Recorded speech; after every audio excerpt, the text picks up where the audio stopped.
दोस्तों नमस्कार। जरूरत पड़ी तो लोकतंत्र को हाशिए पर ढकेल देंगे। जरूरत पड़ी तो चुनी हुई सरकारों को उस सत्ता से हटा देंगे जहां हम खुद की सत्ता चाहते हैं। जरूरत पड़ी तो सुप्रीम कोर्ट के फैसले को भी पलटने की ताकत हमी में है तो हम उसे पलट डालेंगे। जरूरत पड़ी तो हम अपने कॉरपोरेट मित्र को, जिसको हमने कौड़ियों के मोल इस देश की संपत्ति दे डाली, उस पर कोई आंच आने लगेगी तो उस आंच को बचाने का काम भी हम ही करेंगे।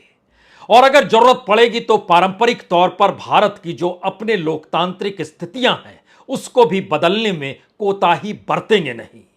जी, इसे कहते हैं सरकार। और सरकार अगर अपने मन के मुताबिक चलने लगे तो लोकतंत्र हाशिए पर जाएगा। और इस दौर में जो नियम कायदे बनेंगे वो सिर्फ राजनीति को प्रभावित करते हुए सत्ता के अनुकूल होंगे।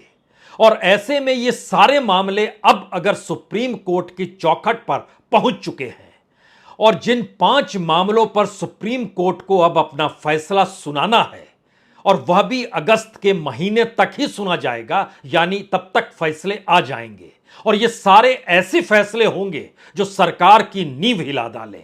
यानी जिस तरीके से आप इस देश में गवर्नेंस को चला रहे हैं वो गवर्नेंस फेल हो गई। जिस तरीके से आपने क्रोनी कैपिटलिज्म से आगे बढ़कर खुल्लम खुल्ला अपने कॉरपोरेट मित्रों को बचाने की कोशिश की, उससे जुड़े मुद्दे या फिर फैसला सुप्रीम कोर्ट का आपने उसको भी पलटने की कोशिश की। और जिस जनता ने जिस सरकार को चुना और आपने मान लिया कि आप इस देश के चुने हुए हैं और वो एक राज्य भर है तो उसकी कोई हैसियत नहीं, उसे भी पलटने की दिशा में आप बढ़ गए। इन तमाम नियम कायदों के मद्देनजर अगर सुप्रीम कोर्ट का फैसला सरकार की नींव को हिलाने जा रहा है और सरकार अभी से थरथराने लगी है तो शायद उसका पहला रिएक्शन या पहली प्रतिक्रिया यही हो सकती है कि सुप्रीम कोर्ट या चीफ जस्टिस की साख को ही खत्म कर डालो। साख जिसकी होती है उसके आश्रय जब कुछ कहा जाता है तो यह देश सुनता है। और भारत के भीतर में सुप्रीम कोर्ट को लेकर कभी किसी ने कोई सवालिया निशान खड़ा नहीं किया।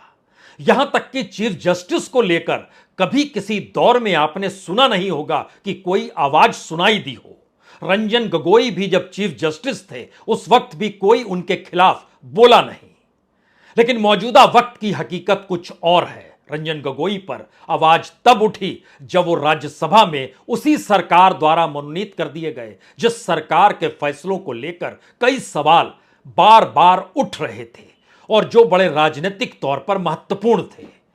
तो यह सब कुछ पहली बार क्यों हो रहा है, वो 5 फैसले कौन हैं और सरकार के जरिए या फिर सरकार के साथ खड़े या इस देश में सरकार को सब कुछ मानने वाले एक झटके में चीफ जस्टिस को क्या कह कहकर निशाने पर ले रहे हैं। और अगर सुप्रीम कोर्ट के ये तमाम फैसले सरकार के खिलाफ जाते हैं तो सरकार की चूलें हिलने लगेंगी। तो आइए जरा एक एक परिस्थिति को आज समझने की कोशिश कीजिए। यह इसलिए महत्वपूर्ण है क्योंकि पहली बार लगातार देखा जा रहा है सोशल मीडिया के भीतर कि डी.वाई. चंद्रचूड़ जो चीफ जस्टिस हैं उनको लेकर जो शब्दों का इस्तेमाल हुआ उसमें हाइपोक्रेसी है, फेलियर जुडिशरी है, इडियोसाइकोफेंसी है, हाइपोक्रेटिक है। यानी हर हाल में आपकी साख नहीं होनी चाहिए और जो फैसला आप देंगे वह इस देश में संविधान की व्याख्या करते हुए फैसला नहीं होगा, बल्कि आप मोदी सत्ता के खिलाफ फैसला दे रहे हैं, ऐसा सोचा जाना चाहिए। शायद इसीलिए पहली बार निशाने पर चंद्रचूड़ को भी लिया जा रहा है और पहली बार इस देश के भीतर सुप्रीम कोर्ट की साख भी उन्हीं संस्थानों की तरह जो इस देश में तमाम संस्थानों को कैसे खत्म किया गया, प्रीमियर जांच एजेंसी सीबीआई और ईडी सत्ता के लिए कैसे काम करने लगी, इस देश का मीडिया जो इमरजेंसी के दौर में खड़ा था वह भी कैसे लड़खड़ाते हुए रेंगने लगा। सभी की साख खत्म कर डालो तो अपनी साख पर कोई आंच आएगी नहीं, क्योंकि हमारी साख तो बाकी दूसरों की साखों की तुलना में खड़ी होगी। कुछ ऐसी परिस्थिति भारतीय राजनीति में इससे पहले कभी नहीं थी। जो 5 मामले सबसे महत्वपूर्ण इस वक्त सुप्रीम कोर्ट के पास हैं, जिसको लेकर सत्ता के भीतर धड़कनें ना सिर्फ बढ़ी हुई है, वो जानती है कि एक एक फैसला उसके लिए कितना महत्वपूर्ण होगा और उसकी अपनी जमी को खत्म कर देगा। पहला बड़ा फैसला तो 28 जुलाई को मणिपुर को लेकर ही आना है। मणिपुर को लेकर सुनवाई सुप्रीम कोर्ट में 28 तारीख को होनी है। और जिस तरीके की गवर्नेंस इंफाल से लेकर दिल्ली तक फेल हुई, सारी जानकारी होने के बावजूद कोई कार्रवाई, कोई पहल नहीं की गई, उसने पहली बार भारत के भीतर यह सवाल बड़ा कर दिया, क्या इस तरीके से प्रधानमंत्री खामोशी बरत सकते हैं? क्या इस तरीके से गृह मंत्री उस दिशा में देखना बंद कर सकते हैं जिस दिशा में इस देश के नागरिक एक राज्य के भीतर 1-2 महीने नहीं बल्कि 3 महीने होने को अब आ गए, जो परेशानियों में जी रहे हैं, मौत हो रही है, आगजनी हो रही है, सब कुछ हो रहा है, अब कहने की जरूरत नहीं है। उस मणिपुर को लेकर सुप्रीम कोर्ट 28 जुलाई को सुनवाई करेगी। सुओ मोटो उसने लिया और जैसे ही सुओ मोटो यानी खुद ब खुद उसने पहल की, एक झटके में निशाने पर चीफ जस्टिस आ गए।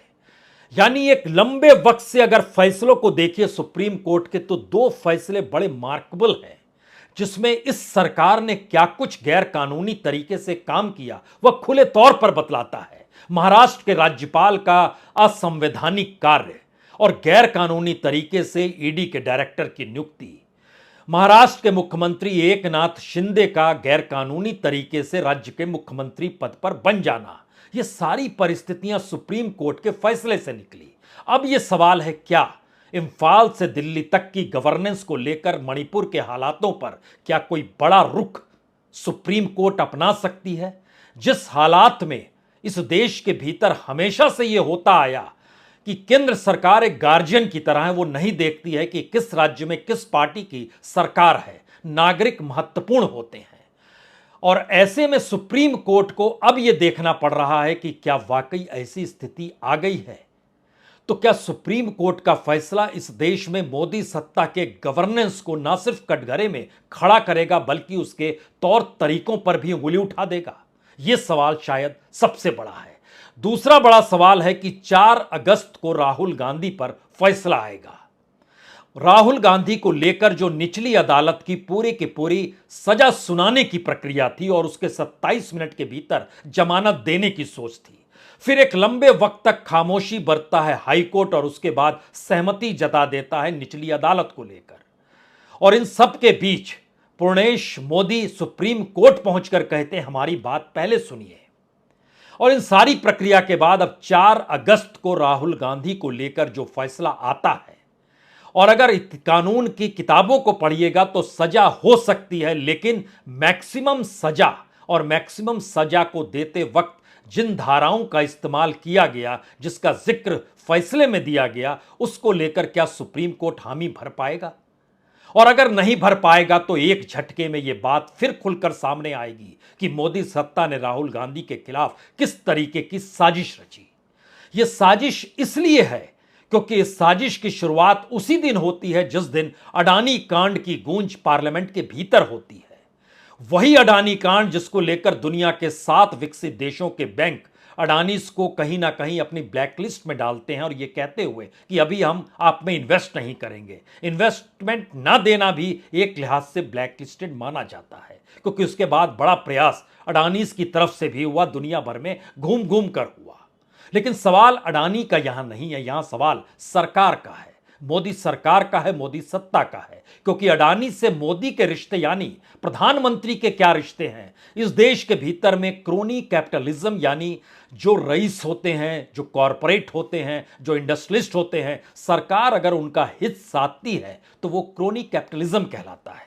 और इसके दायरे में कई बार कई सरकारें आई हैं, सरकार नकारती भी रही है। आरोप तो क्रोनी कैपिटलिज्म का आरोप तो मनमोहन सिंह पर भी लगा, लेकिन ऐसी परिस्थिति कभी नहीं आई कि सरकार खुल्लम खुल्ला अपने मित्र कॉरपोरेट को बचाने में लग जाए, चुप्पी साध ले। लेकिन अब उसकी तारीख भी सुप्रीम कोर्ट के दरवाजे पर आ गई है। 14 अगस्त को सेबी को अपनी फाइनल रिपोर्ट देनी है और सेबी की रिपोर्ट और सेबी की अपनी कार्यप्रणाली को लेकर इस दौर में सुप्रीम कोर्ट के भीतर 2 बार ऐसे मौके आए जब यह कहा गया कि किस तरीके से जांच किसी कानून को दरकिनार करके नहीं हो रहा है और सेबी ने किसी भी नियम कायदे को दरकिनार नहीं किया गया, तो ऐसे में कुछ पुराने नियम कायदों को ही इस दौर में सेबी ने बदल दिया। यानी ऐसी स्थिति भी हो सकती है। इसकी गूंज सुप्रीम कोर्ट के भीतर हुई, तब सुप्रीम कोर्ट को कहना पड़ा पूरी रिपोर्ट आने दीजिए, हम 14 अगस्त का इंतजार कर रहे हैं। 15 अगस्त तो आजादी का दिन है, वह दिन तो प्रधानमंत्री मोदी का भी दिन है जब वो लाल किले के प्राचीर से भाषण देंगे। और जाहिर है इस भाषण में और इससे पहले के जो फैसले होंगे उसका कितना असर होगा यह देखने की बात होगी। तो क्या एक तरफ क्रोनी कैपिटलिज्म से आगे खुल्लम खुल्ला कॉरपोरेट के साथ खड़ा होना, राहुल गांधी यानी विपक्ष के नेता के तौर पर कोई सामने खड़ा ना हो जाए और फिर उसके ऊपर आरोप प्रत्यारोप के सिलसिले में उसको कहीं उस कानूनी दायरे में लाकर खड़ा कर दिया जाए, उस पर भी फैसला, मणिपुर पर भी फैसला। चौथा फैसला इसलिए बड़ा महत्वपूर्ण है क्योंकि यह दिल्ली ऑर्डिनेंस से जुड़ा हुआ है। दिल्ली ऑर्डिनेंस उस दौर में आया जब सुप्रीम कोर्ट ने फैसला दे दिया था, और भारत की सुप्रीम कोर्ट इतनी ताकतवर होती है, वो चाहे तो किसी ऑर्डिनेंस को सुप्रीम कोर्ट के दायरे में लाकर खत्म भी कर सकती है। और इसीलिए सुप्रीम कोर्ट के 3 जजों ने, जिसमें चीफ जस्टिस खुद शामिल थे चंद्रचूड़, जस्टिस PS नरसिम्हा और जस्टिस मनोज मिश्रा, तीनों ने अपर बेंच को दे दिया। यानी एक कॉन्स्टिट्यूशनल बेंच बन गया जहां 5 जज रहेंगे जो इस ऑर्डिनेंस को परखेंगे। तारीख अभी तय हुई नहीं है क्योंकि उससे पहले पार्लियामेंट के भीतर इस ऑर्डिनेंस को लाने की जद्दोजहद सरकार कर रही है। विपक्ष एकजुट है, लेकिन इन सब के भीतर 2 राज्यों के मुख्यमंत्रियों पर बहुत कुछ टिका होगा। उसमें एक नवीन पटनायक होंगे, उसमें एक जगन रेड्डी होंगे, जिनके 9 राज्यसभा सदस्य हैं। लेकिन बावजूद इसके तौर तरीके अगर इस रूप में है कि हम जैसे चाहे वैसे करेंगे, और सुप्रीम कोर्ट ने अगर एक चुनी हुई सत्ता जो दिल्ली की केजरीवाल सरकार है उसके हाथों में दी, तो वह बर्दाश्त केंद्र सरकार नहीं कर पाई और एक झटके में सारे अधिकार उसने ऑर्डिनेंस के जरिए LG के हाथ में थमा दिए कि आप ही तय कीजिए किसकी ट्रांसफर, किसकी पोस्टिंग, किस अधिकारी को कहां नियुक्ति। और इस प्रक्रिया में LGA ने लगभग 100 कुछ लोग जो कि एक लिहाज से काम कर रहे थे, 437 लोग थे जो कि दिल्ली गवर्नमेंट के पावर के साथ एज ए प्रोफेशनल कहें या एज ए कंसल्टेंट कहें या फिर अगर LG की तरफ से कहें तो, या बीजेपी की तरफ से कहें तो वो पार्टी मेंबर थे जिनकी नियुक्ति थी। सवाल है कि इस दौर में राजनीति भारत के भीतर इतनी हावी हो चली है कि किसी भी सरकार के जो लोग करीब होते हैं वह उस सरकार के करीबी पदों पर बैठाए जाते हैं। दिल्ली में ही अगर या केंद्र सरकार के अधीन अगर ह्यूमन रिसोर्स यानी एजुकेशन मिनिस्ट्री को पलट लीजिएगा तो आपको RSS के स्वयंसेवकों की एक बड़ी कतार दिखाई देगी। पेट्रोलियम मिनिस्ट्री के भीतर आपको एक लंबी कतार देगी, और इस देश के PSUs के भीतर 100 से ज्यादा नियुक्ति ऐसी है जो कहीं ना कहीं RSS या बीजेपी से जुड़े या उनके करीब के रहे हैं। यहां तक कि यूनिवर्सिटीज के VC, यूनिवर्सिटीज के प्रोफेसर, यूनिवर्सिटीज के भीतर जो नियुक्तियां होने लगी उस दिशा तक चीजें जा चुकी हैं। यानी सत्ता राजनीति अपने अनुकूल सब कुछ हर दिशा में करना चाहती है, लेकिन पहली बार जब सुप्रीम कोर्ट ने फैसला दिया, उस फैसले के खिलाफ ऑर्डिनेंस लाया गया और उस ऑर्डिनेंस को लेकर अब कॉन्स्टिट्यूशनल बेंच को सौंप दिया गया, तो यह चौथा मामला भी और महत्वपूर्ण है। 5वां मामला महाराष्ट्र से जुड़ा हुआ है, जिसमें महाराष्ट्र के भीतर जो एकनाथ शिंदे सरकार है, उस सरकार की मौजूदगी ही अगर गैर कानूनी है और उनकी मौजूदगी के पीछे अगर महाराष्ट्र के राज्यपाल ने असंवैधानिक तरीके से पूरी की पूरी कार्रवाई की, जिस पर किसी और ने मुहर नहीं लगाई बल्कि सुप्रीम कोर्ट ने लगाया, तो अब जब वो सरकार अगर 14 MLAs अयोग्य घोषित हो जाते हैं तो एक झटके के भीतर में एक लंबी प्रक्रिया जो बीते बरस से चली आ रही थी, और एकनाथ शिंदे जिस तरीके से राज्य के मुख्यमंत्री थे, जिस तरीके से बीजेपी गलबैयां डाले हुए थी, जिस तरीके से समीकरण 2024 को लेकर वो लगातार बिछाना चाह रही थी, वो सारी परिस्थिति ढह जाएगी।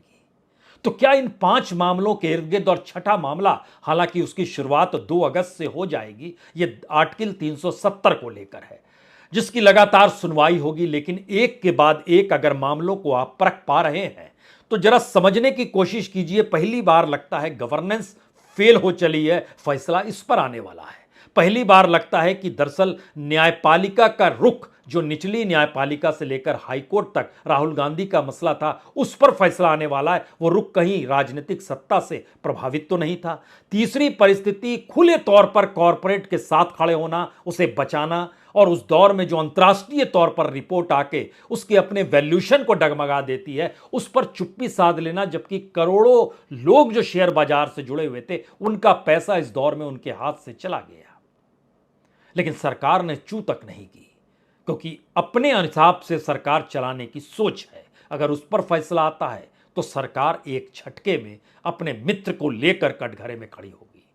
पांचवी परिस्थिति कैसी है, यह दिल्ली और महाराष्ट्र को लेकर समझा जा सकता है, जो चौथी और पांचवी स्थिति है, जहां पर ताकत, पॉलिटिकल पावर सब कुछ होता है और चुनी हुई सरकारों को कैसे खत्म करना है, और जो राजनीतिक परंपरा भारत के भीतर चली आ रही है उसको भी धराशायी करके सिर्फ और सिर्फ हमें अपनी राजनीति और सत्ता को कैसे बनाना और साधना है, इस दिशा की राजनीति भी इस वक्त सुप्रीम कोर्ट के दायरे में है, जहां फैसला आएगा, अगस्त के महीने में आएगा। तो क्या भारत की राजनीति के भीतर यह पहली बार है कि सरकार के पूरे तौर तरीके अलग अलग केसेस के जरिए सुप्रीम कोर्ट फैसला देने वाला है, और वो फैसलों के आसरे सरकार की सांस अटकी हुई है? और जैसे ही मणिपुर को लेकर सुप्रीम कोर्ट या चीफ जस्टिस ने यह जिक्र कर दिया कि हमको सुओ मोटो लेना पड़ रहा है, क्योंकि शर्म आती है ऐसी तस्वीरों को देखकर जो मणिपुर में हुआ, जिस तरीके से दो महिलाओं को नग्न अवस्था में जो कुछ किया जा रहा था, वो बर्दाश्त नहीं किया जा सकता, और तमाम बातें सुप्रीम कोर्ट ने कही। तो उसके बाद एक के बाद एक घटनाएं ऐसी कौन सी निकल आई जिसमें और किसी को नहीं, पहली बार चीफ जस्टिस को इस दौर में ट्विटर पर निशाने पर लिया गया, सोशल मीडिया पर निशाने पर लिया गया। इससे पहले इस देश के भीतर ऐसा नहीं था। बंगाल वायलेंस पर आप कुछ क्यों नहीं कहते हैं? आप इस दौर में राजस्थान के वायलेंस पे कुछ क्यों नहीं कहते हैं? आप रामनवमी के वायलेंस पे कुछ क्यों नहीं कहते हैं? आप यहां पर जो खालिस्तान वायलेंस होता है उसको लेकर कुछ क्यों नहीं कहते हैं? आप कश्मीरी पंडित के मैसेकर को लेकर क्यों नहीं कहते हैं? आप फेल्ड जुडिशरी हैं, आपकी हाइपोक्रेसी है ये, और जिस तरीके से आप इडियोसाइकोफेंसी में फंस गए हैं, आप एक लिहाज से इस परिस्थिति को जी रहे हैं जहां पर ऐसा लगने लगे कि सुप्रीम कोर्ट संविधान की व्याख्या नहीं कर रहा है, जबकि एक के बाद एक फैसले इस दौर में जो सुप्रीम कोर्ट ने दिए, अगर आप उसको परखें ध्यान से तो उसके लिए हो सकता है आप महसूस करें यह फैसला तो आना ही था, और यह फैसला तो बड़ी सामान्य सी चीज है, ऐसा तो होना ही चाहिए। तो इसके लिए तो लॉ की किताब पढ़ने की जरूरत भी शायद नहीं पड़ेगी। यह तो एक सामान्य की चीज है जहां पर आपका सामान्य ज्ञान क्या कहता है। कॉन्स्टिट्यूशन की व्याख्या तो वहां होगी जहां पर ऑर्डिनेंस ले आया जा रहा है, तो ऑर्डिनेंस की व्याख्या आप किस रूप में करनी चाहिए वहां पर होगा। लेकिन एक नए तरीके की परिस्थिति भारत के भीतर न्यायपालिका के दायरे में समूची सरकार की पूरी कार्यप्रणाली आकर जब फंस गई है, तो सरकार के करीबियों का लगातार, उनको चाहने वालों का लगातार उस पर अटैक करना, और ये जानते समझते हुए कि अगर ये फैसले सरकार के खिलाफ गए तो उसके बाद मोदी सत्ता की चूल्हे हिलना महत्वपूर्ण नहीं है। इस देश में किसी राजनीतिक सत्ता द्वारा इस तरीके से तानाशाहीपूर्ण तरीके से कार्रवाई को करना और उसको नियम कायदों में दिखलाना, और नियम कायदों में दिखलाने बतलाने के लिए इस देश के संस्थानों की साख को खत्म करना, इस देश की नौकरशाही को कुंद करना, इस देश के भीतर जो कॉन्स्टिट्यूशनली पावर वाले इंस्टीट्यूशंस हैं उसको भी अपने अनुकूल कर लेना, ऐसी परिस्थिति तो इस देश में कभी नहीं थी। तो क्या यह माना जाए कि जो 5 फैसले आने वाले हैं वो सरकार के लिए आने वाले दिनों में मुश्किल खड़ी नहीं कर रहे हैं, बल्कि भारत के भीतर में एक राजनीतिक परिस्थितियों में परिवर्तन की दिशा में इस देश की जनता को भी आगाह कर रहे हैं कि आपको अब समझना होगा किस दिशा में कैसे जाना है। और सरकार इस बात से घबरा रही है क्योंकि उसे पता है कि अब बरस भर भी नहीं, उससे भी कम 8-9 महीने का वक्त बचा है जब उसको लोकसभा चुनाव में जाना है, आम चुनाव में जाना है। और सरकार जब ऐसे नियम कायदों के जरिए इस दौर में जो चला आया, क्योंकि ईडी के डायरेक्टर की नियुक्ति अगर गैर कानूनी है, अगर महाराष्ट्र में सत्ता को गिराने के लिए राज्यपाल की भूमिका असंवैधानिक है, मुख्यमंत्री का वहां जिस रूप में बनाया गया उसको लेकर इलेक्शन कमीशन ने जिस झटके में उस एक धड़े को मान्यता दे दी, उसको नाम की मान्यता दे दी, उसको साथ चुनाव चिन्ह जोड़ने की सोच ले आए, ये सारी परिस्थितियां और साथ ही कई राज्यों में जो विधायकों का हेरफेर हुआ, तो सुप्रीम कोर्ट तो अब 2/3 विधायकों के साथ जो पार्टी चेंज करते हैं उस पर दिशा में भी फैसला देने वाला है। तो क्या जिस अवस्था में यह सरकार चली आ रही थी, अब उसकी नींव पर ये 5 फैसले हमला करने वाले हैं। इसीलिए एक पूरा का पूरा गैंग लग गया है कि चीफ जस्टिस की साख को आप हिला डालिए और बताइए कि दरअसल ये फैसले जो सुप्रीम कोर्ट से निकलते हैं वो फैसले संविधान के तहत नहीं होते हैं, सरकार के खिलाफ होते हैं। यानी सरकार संविधान के खिलाफ नहीं हो सकते, ये आप मान लीजिए। और सारे पावर अपने तौर पर सत्ता में ही सिमटने चाहिए, इस बात को भी ले आइए। और शायद इसी की शुरुआत तो कॉलेजियम की सोच के साथ हुई थी कि कॉलेजियम को खत्म कर दिया जाए और इस देश में सरकार की भागीदारी हो, इस देश में जजेस को चुनने को लेकर। यह एक अलग लड़ाई जरूर है, लेकिन अगर एक पूरे व्यापक परिप्रेक्ष्य में आप देखना शुरू करेंगे तो जो भी इस दौर में हो रहा है या जिस तरीके से सिलसिलेवार तरीके से, उसके दायरे में आप एनए और एनआरसी भी ला सकते हैं, आप सीएए और एनआरसी भी ला सकते हैं। अचानक वो ठंडे बस्ते में क्यों चला गया? आप राजनीतिक तौर पर उभार कर इस देश के लोगों को डरा रहे थे क्या, जो इस देश के नागरिक हैं? ऐसी कौन सी परिस्थिति है कि राजनीति को साधने के लिए इस देश की डेमोक्रेसी से खिलवाड़? ऐसी कौन सी परिस्थिति है इस देश में जो संविधान में लिखे शब्द हैं उनको भी हाशिए पर ढकेलकर अपने अनुकूल परिस्थिति बनाने के लिए इंस्टीट्यूशंस का इस्तेमाल? ये कौन सी परिस्थिति थी? ये शायद पहली बार भारत की राजनीतिक सत्ता और सरकार के जरिए उभर कर आई और अब उसका पटाक्षेप सुप्रीम कोर्ट के भीतर होने वाला है, जहां पर चीफ जस्टिस चंद्रचूड़ बैठे हैं। और सबको पता है कि सितंबर अक्टूबर में 2024 अक्टूबर में, यानी उससे पहले इस देश में आम चुनाव होने हैं। इस देश की जनता को तय करना है और उससे पहले ये सारी परिस्थिति उस पूरी राजनीति को धराशायी करते हैं जिस राजनीति की पीठ पर सवार होकर मौजूदा राजनीतिक सत्ता जनता को यह एहसास कराती है हम कुछ भी करें वो सही है। तो सुप्रीम कोर्ट की मौजूदगी इसीलिए है, लेकिन सुप्रीम कोर्ट और चीफ जस्टिस को भी निशाने पर इस दौर में खुले तौर पर लेने की प्रक्रिया के भीतर, और इस देश के कानून मंत्री ने भी तो एक बार कहा कि जजेस को चुनाव लड़ना नहीं पड़ता है। यह अलग मसला है, वो लॉ मिनिस्टर रिजिजू हटा दिए गए, लेकिन यहां तक बात आ गई कि चुनाव तो हम लड़ते हैं, जनता के बीच तो हम जाते हैं, तो क्यों नहीं हर चुनाव के साथ इस देश के सारे इंस्टीट्यूशंस डाइल्यूट कर दिए जाएं, खत्म कर दिए जाए और बताया जाए जो नई सरकार होगी वो अपने तरीके से नए जजेस को लाएगी। हर जगह नए वीसीज आएंगे, हर जगह नए संपादक आएंगे, हर इंस्टीट्यूशन के नए डायरेक्टर होंगे और उसकी नियुक्ति वो करेंगे। यानी जो चेक एंड बैलेंस कॉन्स्टिट्यूशन का है वह इस दौर में डगमगाता हुआ दिख रहा है और शायद उसी का फैसला सुप्रीम कोर्ट के दायरे में इन 5 फैसलों के जरिए होना है जो सरकार की धड़कनों को बढ़ा चुका है। बहुत बहुत शुक्रिया, बहुत बहुत शुक्रिया।